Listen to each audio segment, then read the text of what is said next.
Hello दोस्तों, कैसे हो आप सब। तो दोस्तों आज की हमारी शॉर्ट ट्रिक है सिंधु घाटी सभ्यता से संबंधित महत्वपूर्ण क्वेश्चनों की। तो चलिए देखते हैं। सिंधु सभ्यता की नदी, स्थल, खोजकर्ता और वर्तमान में स्थिति। इस खोजकर्ता के स्थान पर हम उत्खननकर्ता भी लिख सकते हैं। ठीक है, चलिए इसकी ट्रिक है हरदम मोसी राल फेंकती है। हरदम मोसी राल फेंकती है। ये ट्रिक आपको एक बार याद रखनी है और मैं वादा करता हूं आपसे कि ये बहुत लंबे समय तक आपको याद रह सकती है। ठीक है, चलिए अब इस ट्रिक को ओपन करते हैं। आपको इस है से याद रखना है हड़प्पा सभ्यता को। किसको रखना है? हड़प्पा सभ्यता को। इस रे से आपको याद रखना है रावी नदी को। ठीक है, सुनना है केवल आपको, इसके बाद में मैं आपको और अच्छे से समझाऊंगा। इसके बाद दे से आपको याद रखना है दयाराम साहनी को। क्या रखना है? दयाराम साहनी को। इसके बाद इस मैं से आपको याद रखना है मांटगोमरी को। क्या रखना है? मांटगोमरी को। अब आप एक बार और देखो, इस है से आपको याद रखना है हड़प्पा को, इस रे से आपको याद रखना है रावी नदी को, दे से याद रखना है आपको दयाराम साहनी को, और इसके बाद मैं से आपको याद रखना है मांटगोमरी को। ठीक है, ये इन 1 2 3 4 इन 4 अक्षरों से ये 4 आपको शब्द याद रखने हैं। अब इसका क्वेश्चन क्या बनेगा? इसका क्वेश्चन बनेगा कि है से हड़प्पा सभ्यता। हड़प्पा सभ्यता किस नदी किनारे थी? तो रे से रावी नदी। ठीक है, अगर सवाल आ जाए कि बताइए है से हड़प्पा सभ्यता, हड़प्पा सभ्यता किस नदी किनारे थी? तो रे से रावी नदी। क्लियर है? ठीक है, हड़प्पा सभ्यता किस नदी किनारे थी? तो रे से रावी नदी। आगे और बढ़ते हैं। हड़प्पा सभ्यता के खोजकर्ता कौन थे या हड़प्पा सभ्यता के उत्खननकर्ता कौन थे? तो दे से दयाराम साहनी। दे से दयाराम साहनी। आगे बढ़ते हैं। हड़प्पा सभ्यता पाकिस्तान के किस स्थान पर है? तो मैं से मांटगोमरी। मैं से मांटगोमरी। और किसी किसी किताब में आता है लिखा हुआ साहिवाल जिला। और साहिवाल क्या है? साहिवाल गाय की एक प्रजाति भी है। ठीक है, चलिए अब आगे बढ़ते हैं।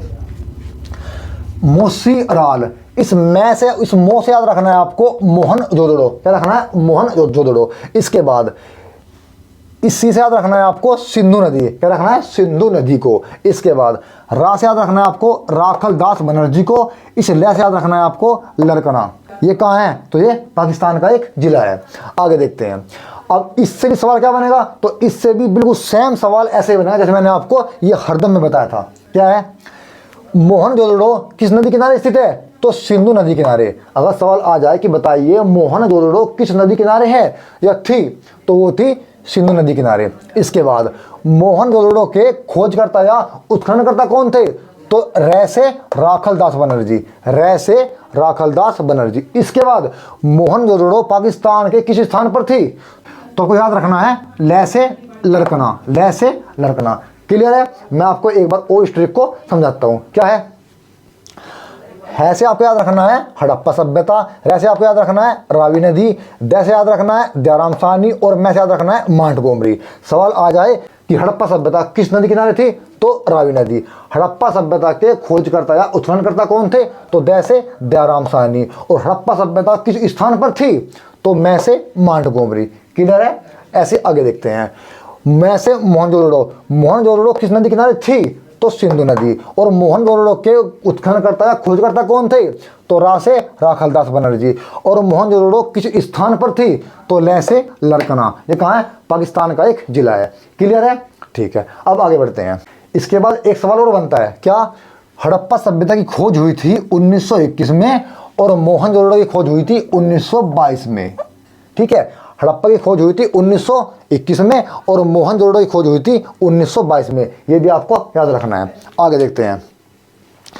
सर जॉन मार्शल ने सिंधु घाटी सभ्यता को क्या कहा था? तो सर जॉन मार्शल ने सिंधु घाटी सभ्यता को हड़प्पा सभ्यता कहकर बुलाया था या कहकर पुकारा था। ठीक है, आगे देखते हैं।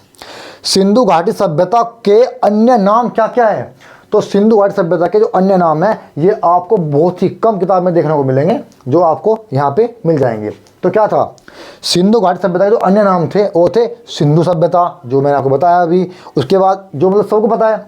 आगे देखते हैं कांस्य युगीन सभ्यता, इसके बाद हड़प्पा सभ्यता, इसके बाद नई नगरीय सभ्यता, इसके बाद सरस्वती सभ्यता, और इसके बाद मेलुआ की सभ्यता। तो इन नामों से भी जाना जाता है। अब देखते हैं कुछ इनसे सवाल। जैसे कांस्य युगीन सभ्यता। सिंधु घाटी सभ्यता को कांस्य युगीन सभ्यता क्यों कहते हैं? क्योंकि सिंधु घाटी सभ्यता के जो लोग थे जब वे शिकार क्या करते थे तो उनके जो हथियार थे, जो औजार थे, वो बने हुए थे तांबे धातु के। और जैसे ही वे किसी पशु या किसी पक्षी का शिकार करते थे तो उनके औजार आगे से मुड़ जाया करते थे। तो वे अपने औजारों को कठोर बनाने के लिए उन्होंने उस तांबे के औजार में मिला दिया क्या? टीन। तो तांबे और टीन के मिश्रण को हम बोलते हैं कांसा। क्या बोलते हैं? कांसा। तो इसीलिए सिंधु घाटी सभ्यता को हम कांस्य युगीन सभ्यता भी कहते हैं। ठीक है, चलिए। हड़प्पा सभ्यता, तो सिंपल सी बात है, जो मैंने आपको पढ़ाया अभी कि सर जॉन मार्शल ने सिंधु घाटी सभ्यता को हड़प्पा सभ्यता कहा था। इसके बाद नई नगरीय सभ्यता, सिंधु घाटी सभ्यता को नई नगरीय सभ्यता इसलिए कहते हैं क्योंकि इसमें नई नई खोज हुई थी। इसका सारा का सारा जितना भी रहन सहन का जो तरीका था वो एक नगरीय था, न कि ग्रामीण। इसके बाद महलवा की सभ्यता, तो मेसोपोटामिया के लोगों ने सिंधु घाटी सभ्यता को महलवा कहकर बुलाया था। तो दोस्तों ये ट्रिक और ये क्वेश्चन अगर आपको अच्छे लगे हो तो आप YouTube पर सब्सक्राइब, शेयर, कमेंट कर दीजिए। Thank you.